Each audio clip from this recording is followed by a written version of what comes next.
All right, today we're here. I'm Colleen, president of 43North. Today we're here with one of our founders that has grown an enormous company in Western New York. I'm happy to welcome Liz Tsai to the conversation today from HiOperator. Hi, Liz. Hey, Colleen, thanks for having me. Absolutely. Thanks for making the time. I know it's quite a busy season for you. Start, Liz, by telling us just about HiOperator in layman's terms, just so we know what company that you've started, and just in case kids have heard of it or maybe been at Chase the year that you won. Sure. So we're HiOperator, and we provide customer service as a service. And what that means is that we work with consumer companies, so think e-commerce, to help them service their end customers, mostly over email and SMS, very little voice. And at HiOperator, we believe that the future of customer service is automation. We just ask ourselves, what does that look like? Because customer service is one of those industries where you don't get a lot of high fives for getting it right, but people get really, really upset if you get it wrong, especially this time of year when everybody wants a price adjustment, right? And so we think of applications like this as relatively low reward, but high risk. And for applications like this, it's really better to not be automation first, so chatbots don't give you a great experience. But it makes sense to build technology to make customer service agents better and faster, and essentially make them AI and automation assisted. Amazing, Liz. So give us an example of some of the customers you work with or clients you work with so that the kids might know. Sure. So think e-commerce brands, right? So one really fun one we work with is called Man Crates. And they ship you a gift basket, but it's in this sealed crate with a little crowbar that you have to open up. So it's really just a lot of fun brands like that that you might work with day to day and purchase for your friends and family for the holidays. Got it. That's great. So let's take a trip down memory lane, Liz, if you can. Talk to us and go back to high school. Not always the easiest thing to do, but tell us, where in the world were you for high school? What type of school did you go to every day? So my parents are from Taiwan originally, but I grew up mostly in Houston, Texas. And in high school, I was a total nerd. Like I was actually a mathlete. Like I lettered in math. All right, that was me. But I also spent a lot of time in robotics, and I loved hanging out at the machine shop. I started pretty young, so I ended up graduating when I was 15, so super awkward and a nerd, winning combination, but had a lot of fun. And for me, it's always been about, the math and the science and the engineering and a little bit of fencing. Fencing. Wow. Fun. So tell us, Liz, at 15, what did you do next? So I graduated and said, college feels like the next step. Can't do much else when you're 15. And, like Houston, Texas is a great place. Now, when I look back, I'm like, my parents did a great job of picking a place. But, I was 15 and I could not wait to get as far away as possible from Texas. And so applied to schools all over the country and ended up at MIT. Wonderful. So before you decide on MIT, talk us through what like a normal day looked like for you. So obviously you just mentioned some of your favorite classes. I get a sense you were not home watching TV very often. But what did a normal day look like for someone going to it? Was it a public or private school in Houston? It was a big public school. So we were almost 4,000 kids. Wow. Okay. So what did your day look like? So I've never been a morning person, still am not. So I think school must have started at like 7:45 back then. So I'd climb out of bed at 7:15 and get going. And what I did a lot of in high school were math and robotics competitions. So, you'd get to class, you'd get through that. Sometimes if I got up early enough, I'd go do sort of preschool practice for math. And then I was really big in sort of music, so I did a lot of orchestra, did a little bit of fencing, and then a lot of it was after school activities, right? So I'd finish up with class, 2:30, and then I would either go to math practice, or for a while I'd try to skip that and go to fencing practice. And then a lot of the weekends were the same, so math competitions. Got it. So in terms of what you studied and what you liked, clearly the robotics, fencing, math, how does that play into, college and selection of majors or minors? Or did it not at all? It did a bit. So growing up in high school, starting from middle school, I'd gone to a ton of math camps over the summer, which Yes, you learned some math, but mostly you hung out with some really cool people from, all around the state or the country. And so a lot of them had ended up going to MIT later. And for me, it was just sort of built up as this really cool place where like all the nerds would go and fit in and you could do lots of math and robotics. And for me, I mean, that was kind of what got me, right? I mean, English and literature, that was never really my strong suit growing up in school, growing up. Part of it was that I was really awkward. Up until I would say like a couple first years of college, I would stutter when I spoke, like could not like get past that. So for me, math and science was kind of like my refuge in a sense. Interesting. Julie, what other high school questions do you have? Well, I guess I'm going to the math gap. You just picked your school right away, but does anyone else help you? I know there's a lot of indecisiveness, like as your juniors and seniors, like how to pick a school. What guided you through that other than going to those competitions? Yeah, so I think a lot of it was, peers who were maybe a year or two older who had ended up at certain schools. Um, a lot of it was, I had a math teacher in particular who was really great and I really bonded with, and she gave me a lot of guidance there. Um, and I mean, I will say that it was a great high school. I mean, I went through there, my brother went through there, but it was really big, right? I mean, when you're hitting 4,000 kids, it's really hard. It's not a small private school where you have a lot of one-on-one time. And so for me and a lot of my peers, it really was talking to each other and relying on teachers and parents for that. Cool. So Liz, why MIT? Like, how did that one? I'm assuming you didn't just apply to MIT. Was it just the math leagues and the kind of friends you connected with that were already there, or how did that decision get made? So in terms of schools I applied to, I mean, there are a handful in Texas, right? The usual UT Austin, Rice. And for me, I think growing up, I would say this. I think because I was just naturally better at math than I was at, reading and English and literature arts, I sort of built it up for myself that, math is really important. You just need to learn math and everything else will be okay. And I think MIT kind of appeals to that nerd nature in a sense, right? Where if you're really like me study engineering, it's an absolutely great place to be. So it was a lot of that. It's just sort of gotten built up as, this place to be. But then honestly, part of it was, most of the other schools I got into were in Texas and I really wanted to get out. And MIT was one of the few out of state that I'd really applied to and gotten into. And I just kind of wanted a bit of an adventure. Understandably. As do most high school students. So talk us through one of the kind of, and I'm sure was your case, the level of trepidation as you arrived onto campus. You maybe were living with someone that you didn't know. You were going to classes where you didn't really know people. Talk through that experience and how did you find comfort in it?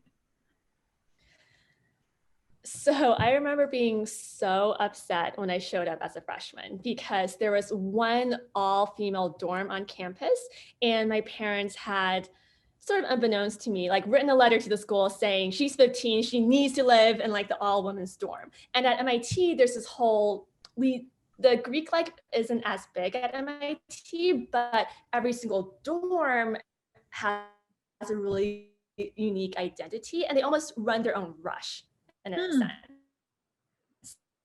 That like I was already in this dorm and I couldn't rush for a different dorm.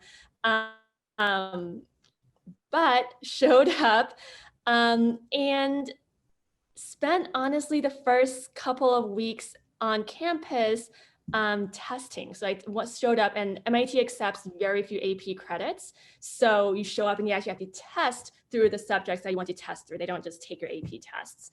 So did a bit of that. And then showing up with college, I think so much of it was sort of finding your tribe because, you go through high school and you've been with the same cohort of kids for maybe 4 years or maybe even longer since elementary school, and college just kind of shakes it up, right? And you have this new chance to sort of discover your tribe. And so for me, it was signing up for a bunch of different clubs. I joined the fencing team my freshman year, did not do any math competitions. I'd learned by then that, much as I love math, there actually are people out there who are much, much more into it than I am. But a lot of it was that, just exploring and meeting people and trying to start with as much of an open mind as I could. Sure. So what did your days look like in college? A lot of students find, the freedom that college allows to be, they welcome that, right? As compared to like the very rigorous bookended days of high school. Talk us through like what. Yeah, I am. But we can talk about like your day as a freshman, I guess. Like, there we go. Okay. Welcome back, Colleen. I think that's where she was going. Yeah. The one day that I'm home. So it was kind of a weird experience because in high school, everything's really structured, right? And there's kind of a clear goal because you go through high school and it's like, you're going to finish freshman year and then sophomore year. And then there's a very clear sort of defined, this is what's next. And then college kind of blows that up a little bit, right? All of a sudden, it depends on what school you go to, but at MIT, it's not a, 8 to 5. Classes are all over the place. You end up with a lot of unstructured time. And so for me, it was a process of finding a way to organize that, right? And, now that the goal wasn't just get into college, finding goals outside of that were maybe specific to my major or what I wanted to do next. And I'll say I was kind of a weird college student. For some reason, I showed up and I was like, I really want to be like super aggressive about this. So after freshman year, so first semester of freshman year, they limit your course load. And then beyond that, I went and I took double or triple the class load each semester, which was a little bit of a mess because you can't attend all the classes. But at MIT, 80% of your grade, for some classes, 100% of your grade are just the midterm and the finals. So I'd have this horribly stressful experience all semester, trying to make it to classes and then cramming for the finals. And I do feel like I learned a lot. But I think if I were to go back, I might have thought a little bit more about how to structure a better college experience. So Liz, how quickly did you get through college? I took all 4 years, but I ended up double majoring and double minoring. And what were those? Yeah. So I majored in mechanical engineering and then material science and minored in political science and biomedical engineering. So, did you know that was your plan going into college to do all that, or how'd that all work out? No, I think I must have switched majors 3 or 4 times, to be honest. I think I started in mechanical engineering, switched to material science. I can't remember if I filed the paperwork or not, but switched to political science for a bit, thought about physics, and then sort of junior year, looked at all the classes and sort of pieced together the majors that I could qualify for. Unreal. So Liz, what I'm not hearing in there is entrepreneurship. So how did that all come about? I don't think I started up saying, I want to start a company. I don't think that was ever really the plan, right? Because I went into college. I mean, again, I was 15. I had no idea what I wanted to really do. And so I spent a while being pre-med, right? I took the MCATs and then thought, maybe that's not for me. Maybe I want to go to law school. And I took the LSATs. Mostly I spent a lot of money on standardized testing. And I always thought I wanted to sort of build something, but I think for entrepreneurship, I kind of stumbled into that. So I finished college at MIT and then ended up staying and doing a master's degree at the MIT Media Lab. And as part of that, there's this one conference, it was a weekend conference called Hacking Medicine. And as part of that, you came together in these little groups and you and your groups sort of came up with an idea and you could pitch it at the end for a competition. And you could win, I don't know, a couple $100 or something. And so we came up with, this was sort of related to my research in grad school at the time, an adjustable prosthetic socket. And we won, which was awesome. I think I bought a pair of shoes with the money, very exciting. But that to me was really interesting. So it's like, oh, there's like something there. Like you can't take something that's an idea that you've worked on a little bit and then try and productize it. So we ended up starting a startup called Benevolent Technologies for Health.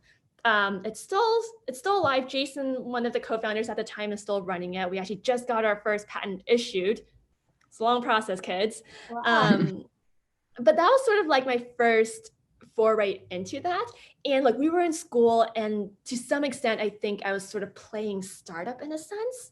where you think a lot about the competitions and you got all this like PR around it, but you don't focus as much on the business fundamentals.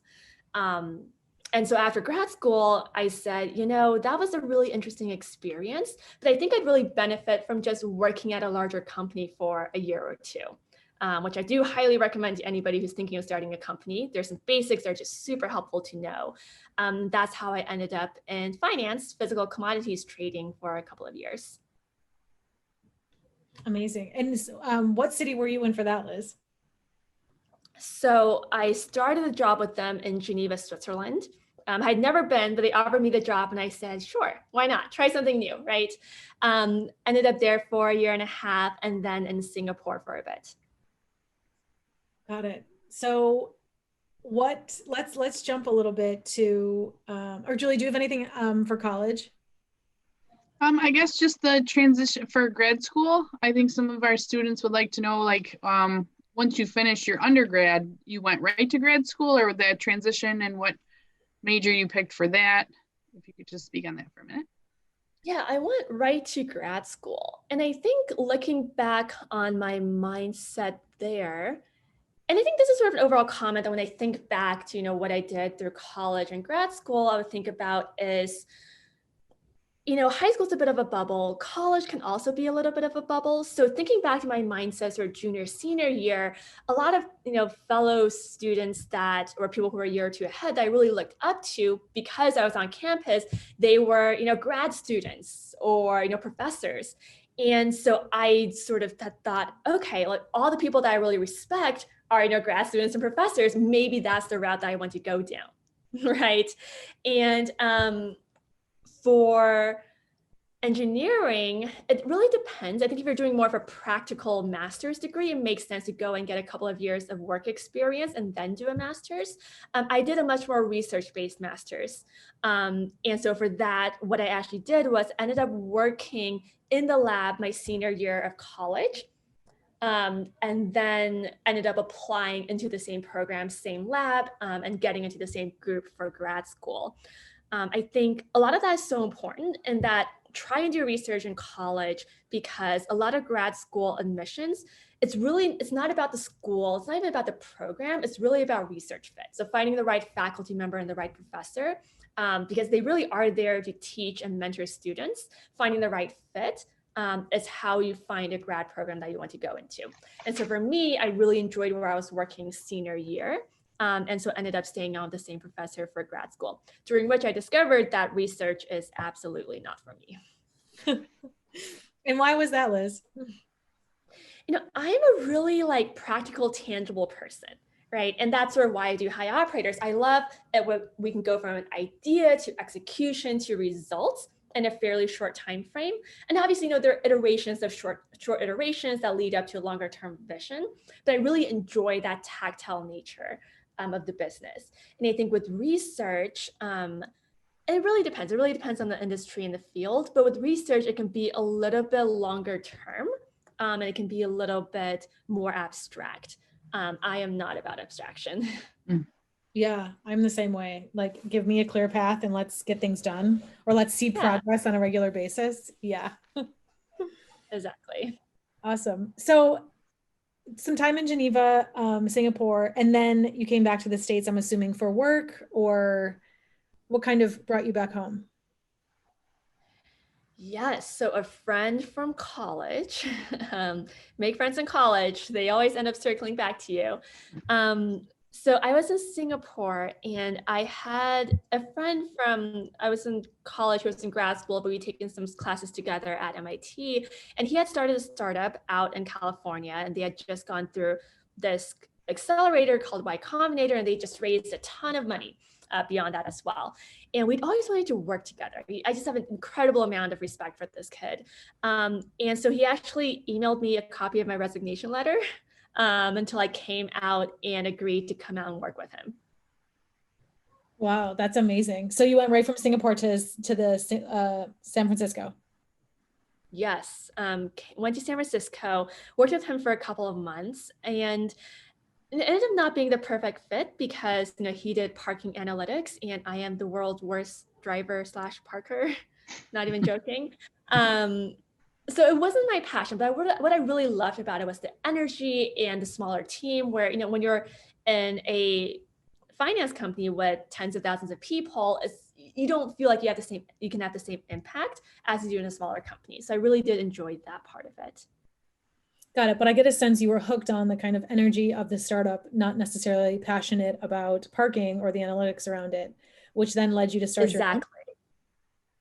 Exactly. Wow. So talk a little bit about that. It's really interesting because I say the same thing, having come from the entertainment industry and having a very, working for great companies, but I never really cared about what I was doing, right? I wasn't proud of it. It didn't, keep me up at night. So talk about the importance of that in a job. And then especially as you start your own company, the importance of passion. The importance of passion. That's such an interesting one because I don't know that I would describe myself as a passionate person, but I do really well when I set up like goals and structure, right? That's sort of maybe my version of passion. And so I really enjoyed that part of my friend's startup where you can really have a lot of impact and everything, and you feel like you're like a really necessary part of the team because the team is so small. And so when we decided to start HiOperator, so HiOperator started as a completely different company, right? We used to be a fintech company.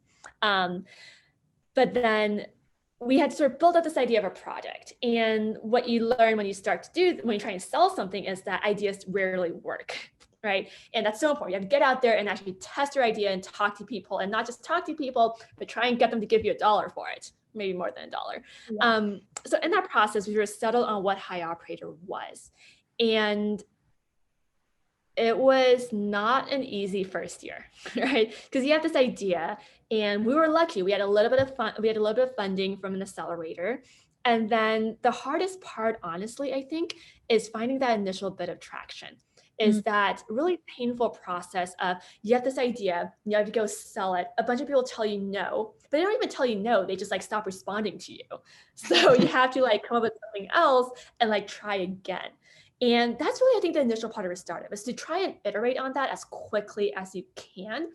And so for me, I mean, passion is important. I believe that, together with the team, we can build something.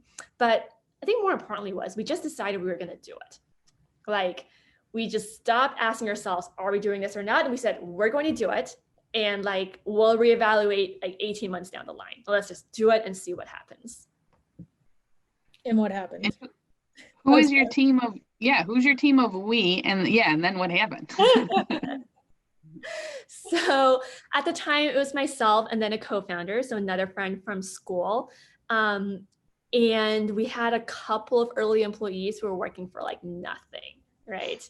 I think, I made a lot more the year I was 21 and 22 than I did in like the first 3 years of the startup combined. Right. So it's a small team, but we each had our strengths, right? You really need someone who, can build some tech. You need someone who can sell. But really in the early days, you really just need people who can sell. It doesn't matter if you're an engineer or if you're a marketing person or whatever you are. In the early stages of a startup, remember, all you're trying to do is ideate, test ideation, ideate and test ideation. And the only way you can test it is to sell. So that is really what every single person in an early stage startup when you're 3 people are trying to do. Because what you want to avoid is building a lot of product and then going back and trying to sell it and then discovering it doesn't work when you've already spent 6 months trying to build something. We were really lucky. We didn't have the money or the luxury to spend 6 months building something. So we just had to go and sell it, right? So it would be like 3 days of ideating, putting up something super simple, and then going off and trying to sell it. And I think having the entire team on board with that and not having folks be like, you know what, that's not my job, was what enabled us to get over that initial hump.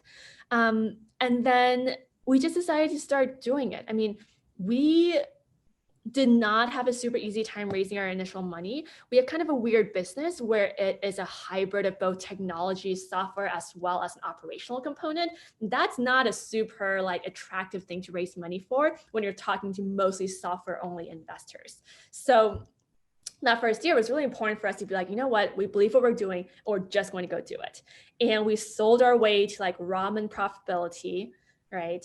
And from there, we were able to find we got really lucky. We were able to find a small group of really incredible investors who believed in our vision and understood that we weren't just another software company, and were willing to get behind that. And that's what allowed us to sort of level up one more step. But I think every step of the journey has been a lot of that. You have to find a conviction, decide you're just going to do it. And then when you do that, I think you'll find both people, employees, as well as investors that are willing to come along with you for the journey.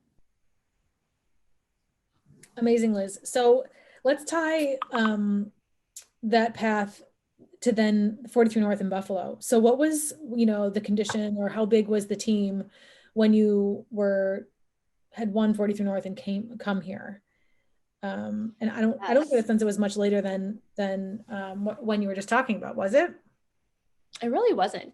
So we started out in San Francisco originally because I was there.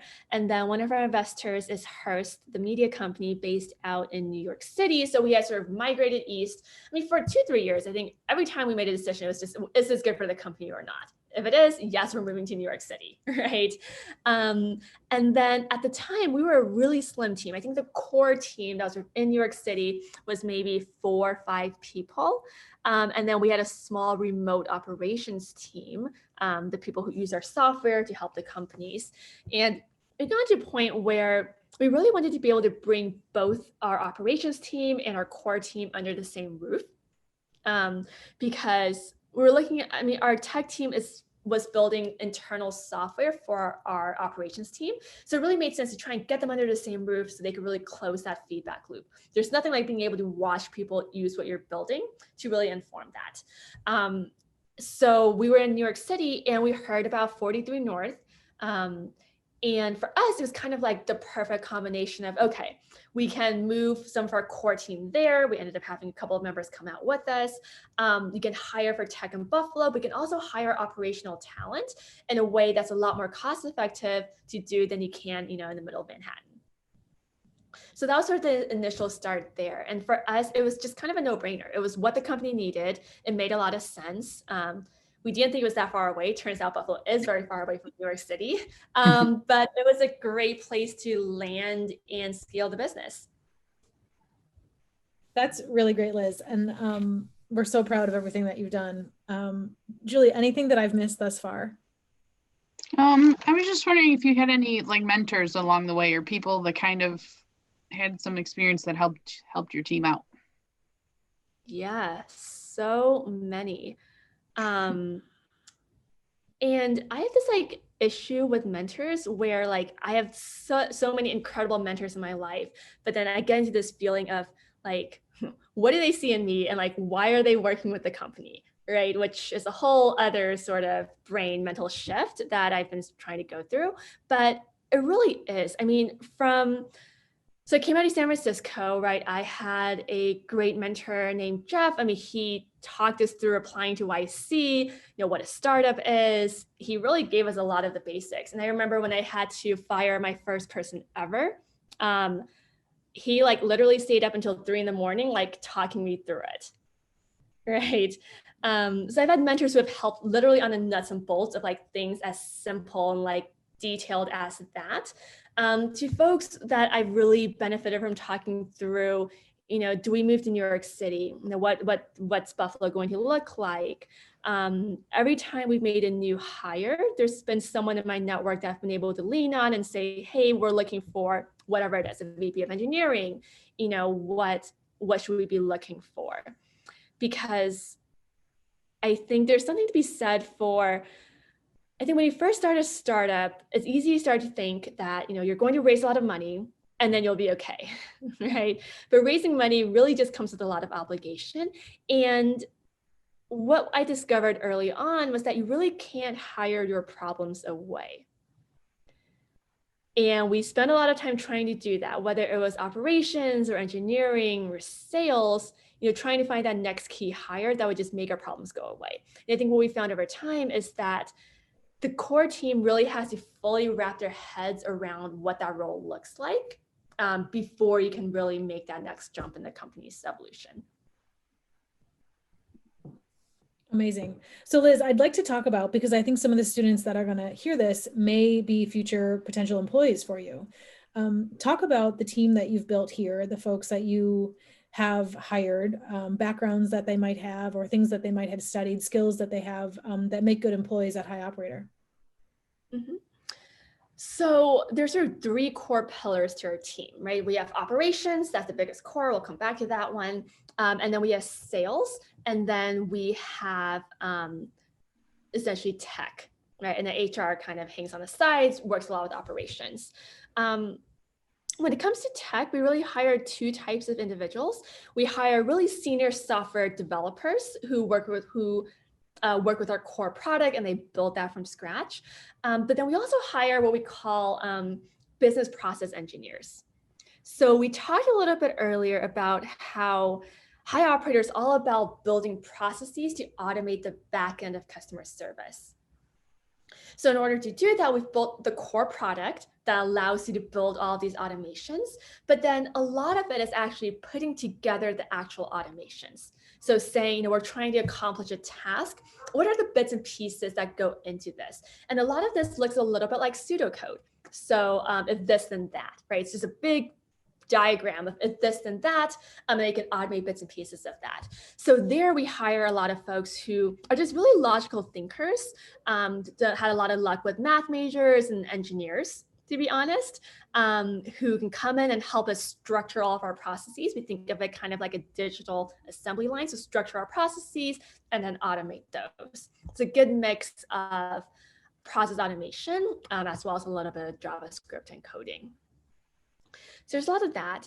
And then within our operations team, we hire a lot of entry level, and then we spend a lot of time thinking about career pathing.